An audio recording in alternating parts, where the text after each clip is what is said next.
va čia reikia. Reikia lapas, kad būtų horizontaliai pakabintas. Jo. Čia jau pirmas pasipriešinimas, lapas vertikaliai. Ja.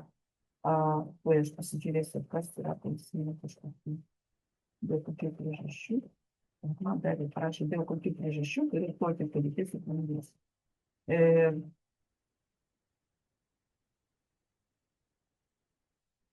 Tai vat kas yra? Vat, žiūrėk, yra labai didelis užaugintas ego. Užaugintas ego čia ne apie ambiciją, čia apie baimę. Ego čia vaikiškas yra, kažkokia vaikiška yra situacija, ir kurią tu užstrigai. Ir užstrigai greičiausia, kad dėl to, kad buvo su tėčiu kažkokia situacija. Supranti? Ir kada vaikas užstrigo toj situacijai, jisai taip ir sėdi. Ir mūsų ego atsakinga tik už mūsų sveikatą, už mūsų fizinis tas poveikis organizmui. A tu į savo ego patalpiniai, žinok, tokias atsakingas turi būti ego. Už karjerą, už pinigus. Ego neturi už šitą būti atsakinga. Mes turim būti normalus, ramus ir, žinok, ir sveikus žmonės. Tu labai norėtų išeiti į tą suaugusią poziciją. Bet pas tave, matai, tą radiklę, pas tave yra didelis takas.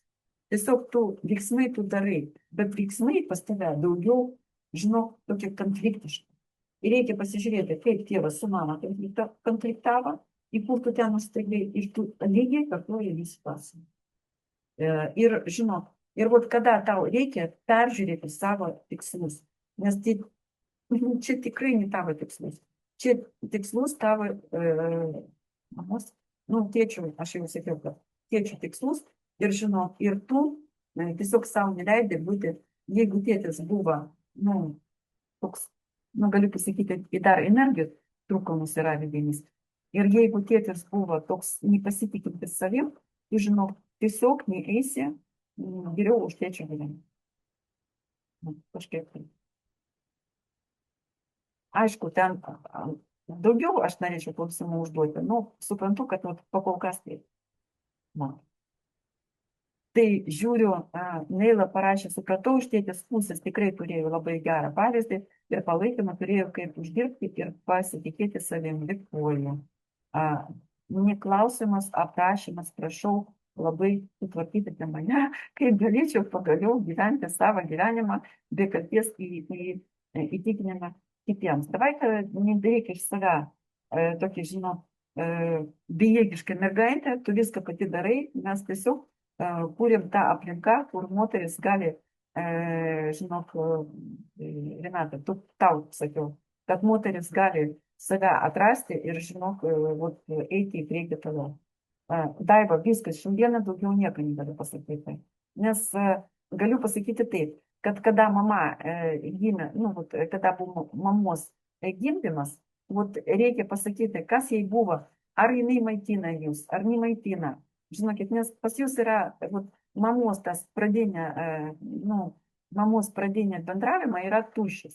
Greičiausiai, kad tėvai tarp savim pykstasi ir, žinokit, ant jūs trukdavo tiesiog, arba reikėjo labai daug uždirbti ir jiem trukdavo dėmesį jum. Ir jūs visą jūsų problemą dėl to, kad jūs nepasitikite giluminiai dalį kažkokia yra save, kuris nepasitikė savo ir sakė, jeigu taip tėvai su manim elgėsi, tai aš, to verta, tokių gyvenimo, kad neturiu pinigų labai daug, kaip man reikia.